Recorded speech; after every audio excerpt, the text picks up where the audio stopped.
Hello friends, ఈరోజు మన ఛానల్లో మనం టెరంటినో తీసినటువంటి once upon A time in Hollywood అనే మూవీ నిజంగా జరిగినటువంటి షారన్ టేట్ అనే మర్డర్ కు విభిన్నంగా ఉంటుంది. మూవీ ఓపెనింగ్ సీన్ లో సినిమా ఇండస్ట్రీలో ఫేడ్ అవుట్ అయిపోయినటువంటి రిక్ డాల్టన్ అనే ఒక గొప్ప హీరో, అలానే తన స్టంట్ మ్యాన్ క్లిఫ్ వారికి కొత్త అవకాశాలు లేక మూవీ ఇండస్ట్రీలో చాలా కష్టాలు పడుతూ ఉంటారు.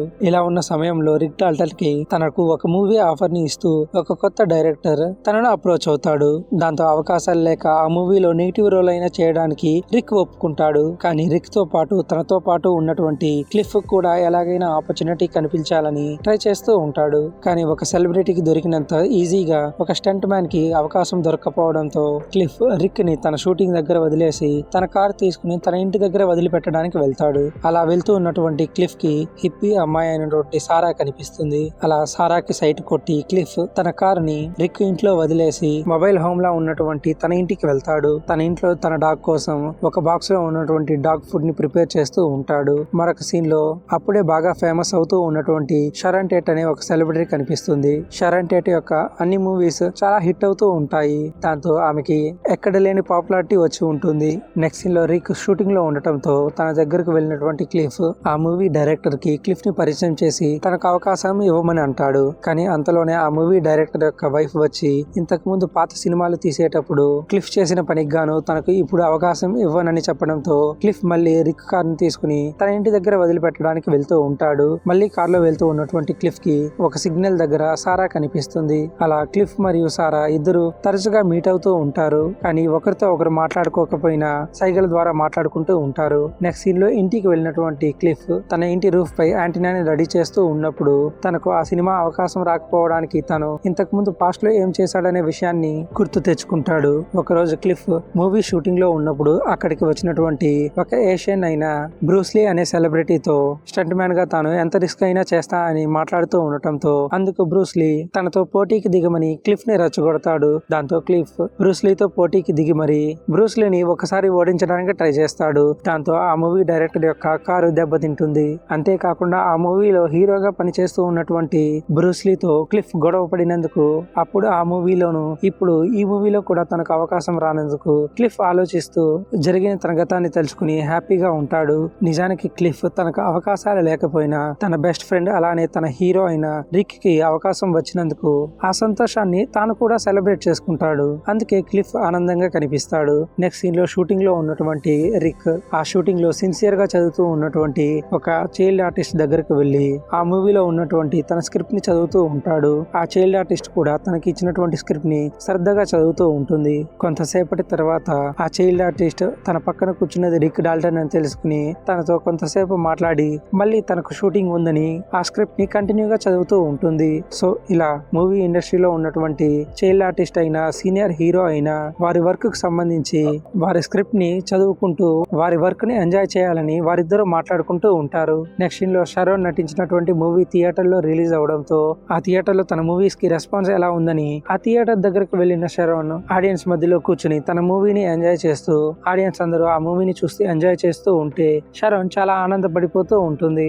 నెక్స్ట్ సీన్ లో రిక్ మూవీ షూటింగ్ లో ఉండగా చిన్న చిన్న డైలాగులు చెప్పడానికి కూడా రిక్ చాలా తడబడిపోతూ ఉంటాడు. నిజానికి చాలా కాలం గ్యాప్ రావడంతో రిక్ తాగుడికి బానిసై డైలాగులు కూడా సరిగ్గా చెప్పలేక తడబడుతూ ఉంటాడు. దాంతో రిక్ తన క్యారవాన్ లోకి వెళ్లి తన ముఖాన్ని అద్దంలో చూసుకుని ఇక నుంచి తాగుడు అలానే సిగరెట్ అన్ని బంద్ చేసి తనలో ఉన్నటువంటి నటుని కొత్తగా మేల్కొల్పాలని చెప్పి స్ట్రాంగ్ గా ఫిక్స్ అవుతాడు. మరోవైపు రిక్ ని పికప్ చేసుకోవడానికి క్లిఫ్ తన కార్ ని తీసుకుని వస్తూ ఉంటాడు. అప్పుడే తనకు హిప్పీ గల్ అయినటువంటి సారా కనిపించడంతో సారా క్లిఫ్ దగ్గరకు వచ్చి తనను టెంప్ట్ చేసి తనతో పాటు తీసుకుని వెళ్లాలనుకుంటుంది. కానీ క్లిఫ్ మాత్రం ఈ చీప్ ట్రిక్స్ తాను పడనని కేవలం తన అడ్రస్ ని చెబితే అక్కడ వదిలేసి తన పని తాను చూసుకుంటానని చెప్పడంతో క్లిఫ్ ని సారా తన ఉండే ఏరియాకు తీసుకుని వెళ్తూ ఉంటుంది. మరోవైపు షూటింగ్ లో రిఫ్రెష్మెంట్ గా రెడీ అయినటువంటి రిక్ తాను ఇంతకు ముందు మాట్లాడినటువంటి చిన్న పిల్లతోనే షూటింగ్ లో పాల్గొనాల్సి వస్తుంది. ఆ సీన్ లో రిక్ చిన్న పిల్లను కిడ్నాప్ చేసినట్టు ఆ అమ్మాయి యొక్క తండ్రిని బెదిరిస్తూ ఉన్నట్టు నటించడంతో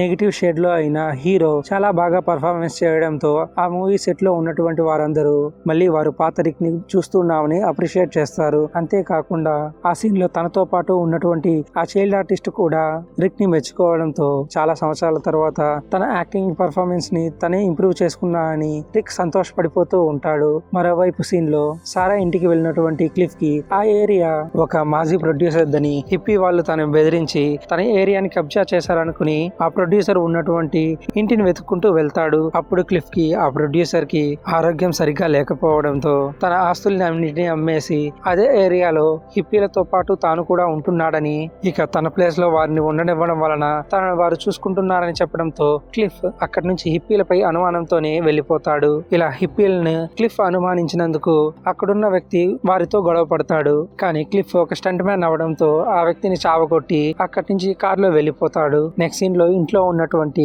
క్లిఫ్ మరియు రిక్ వారిద్దరూ కలిసి నటించినటువంటి పాత మూవీస్ ని చూస్తూ టైం పాస్ చేసుకుంటూ ఉంటారు. ఇలా కొన్ని రోజులు గడిచిన తర్వాత మళ్ళీ మూవీస్ తో బిజీ అయినటువంటి రిక్ కి కొత్త గర్ల్ ఫ్రెండ్ కూడా దొరుకుతుంది. కానీ స్టంట్ మ్యాన్ క్లిఫ్ కి మాత్రం ఎటువంటి మూవీస్ అవకాశం రాక తన ఫ్రెండ్ కమ్ హీరోతో తనకు డ్రైవర్ గా తనకు సెక్యూరిటీ గార్డ్ గా ఉంటూ వారిద్దరూ ఫినాన్షియల్ గా స్టేబుల్ గా ఉంటూ ఉంటారు. ఇప్పుడు రిక్ కి కొత్త గర్ల్ ఫ్రెండ్ రావడంతో క్లిఫ్ ఆ ఇంటి దగ్గర నుంచి కొంత దూరంలో మరొక ఇంటిని అద్దెకు తీసుకుంటాడు. ఇలా క్లిఫ్ ఒక రోజు తన ఇంట్లో రెస్ట్ తీసుకుంటూ ఉండగా తనకు తన పాకెట్ లో ఒక సిగరెట్ ప్యాకెట్ దొరుకుతుంది. నిజానికి అది సారా తన కారులో ఎక్కినప్పుడు అది కాలిస్తే బాగా మత్తుగా ఉంటుందని చెప్పడంతో క్లిఫ్ ఆ సిగరెట్ ని తీసుకుంటాడు. మరోవైపు ఇంట్లో ఉన్నటువంటి రిక్ తన భార్య నిద్రపోతూ ఉండటంతో తన పాత మూవీస్ ని చూసి ఆ మూవీస్ గురించి ఆలోచిస్తూ స్విమ్మింగ్ పూల్ లో మిడ్ నైట్ స్విమ్మింగ్ చేస్తూ ఉంటాడు. కానీ అప్పుడే వారున్నటువంటి రిచ్ ఏరియాకి ఆ ఏరియాలో ఉన్నటువంటి హిప్పీస్ వచ్చి సెలబ్రిటీస్ అందరూ రిచ్ గా ఉండడం వల్లనే మామూలు మనుషులు పూర్ గా ఉంటున్నారని వారందరూ ఒక కల్ట్ గా ఫాలో అయ్యి రిచ్ పీపుల్ ని చంపేయాలని చెప్పి తిరుగుతూ ఉంటారు. అలా ఇప్పుడు రిక్ ఉన్నటువంటి ఏరియాకి వచ్చినటువంటి ఆ కల్ట్ పీపుల్స్ ఇంట్లో అప్పుడు సిగరెట్ తాగుతూ మత్తులో ఉన్నటువంటి క్లిఫ్ యొక్క ఇంటిలోకి తనను చంపడానికి ఎంటర్ అవుతూ ఉంటారు. ఇది గమనించినటువంటి క్లిఫ్ వారిని దొంగలు అనుకుని అక్కడి నుంచి వెళ్లిపోమని, లేదంటే ఒక స్టంట్ మ్యాన్ గా తన చేతిలో చావు దెబ్బలు తింటారని వారికి వార్నింగ్ ఇస్తూ ఉంటాడు. కానీ వారు దొంగలు కాదని కల్ట్ పీపుల్ అని చెప్పడంతో క్లిఫ్ రోజు తన డాగ్ కి ఆహారంగా వేసేటువంటి ఆ బాక్స్ ను తీసుకుని తనపై అటాక్ చేయడానికి వచ్చిన వారందరిపై దాంతో కొడుతూ ఉంటాడు. అందులో ఉన్నటువంటి కల్ట్ పీపుల్స్ యొక్క ముఖాలు పచ్చడైపోవడంతో వారికి కళ్ళు కనిపించగా ఎటుపోతున్నారో తెలియక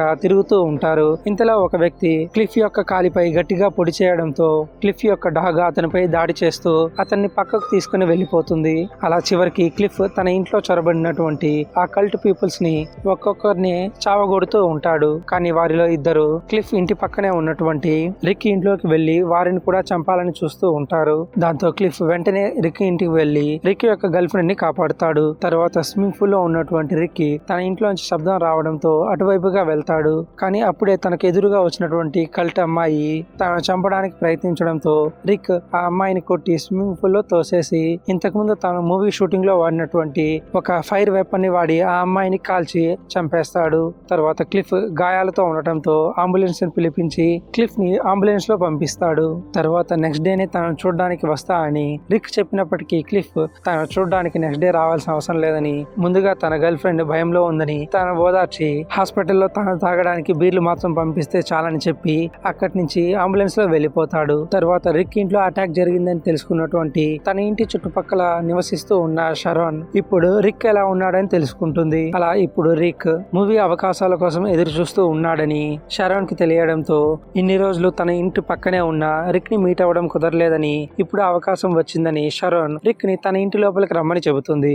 ఆ విధంగా షరోన్ ఇంట్లోకి రిక్ వెళ్తూ ఉండటంతోనే ఈ మూవీ ఇక్కడే ఎండ్ అవుతుంది. నిజానికి ఒరిజినల్ గా జరిగినటువంటి స్టోరీలో షరోన్ ఇంట్లో పార్టీ జరుగుతూ ఉన్నప్పుడు కల్ట్ పీపుల్స్ ఎంటర్ అయ్యి షరోన్ తో పాటు ముగ్గురు స్నేహితుల్ని చంపేస్తారు. కానీ టారెంటినో మాత్రం తన మూవీలో షరోన్ యొక్క చావు సందర్భాన్ని కూడా వారు బాగా సెలబ్రేట్ చేసుకోవాలని దాన్ని మార్చి తన మూవీస్ ద్వారా అప్పుడున్నటువంటి యాక్టర్స్ ని అలానే వారి స్ట్రగ్లింగ్ లైఫ్ ని ఈ మూవీలో చూపిస్తూ ఈ మూవీకి ఒక పాజిటివ్ ఎండింగ్ ని ఇవ్వడం జరిగింది. చాలా మంది టారెంటినో అంటే క్రైమ్ డ్రామాలు అలానే బ్రూటల్ గా ఉన్నటువంటి సీన్స్ ఉంటాయి అనుకుంటారు. కానీ నిజానికి టారెంటినో తాను చూసినటువంటి అలానే తాను ఎక్స్పీరియన్స్ చేసినటువంటి మూవీస్ ని సిచ్యువేషన్స్ ని ఒక తెరపై సెలబ్రేట్ చేసుకోవడంలో ఒక మాస్టర్ అని చెప్పవచ్చు. అన్నిటికీ మించి టారెంటినో ఒక నిజమైన ఒక ట్రూ సినిమా లవర్. ఇంతకీ ఈ మూవీ చూసిన తర్వాత మీకు ఎలా అనిపించిందో కింద కామెంట్ చేయండి.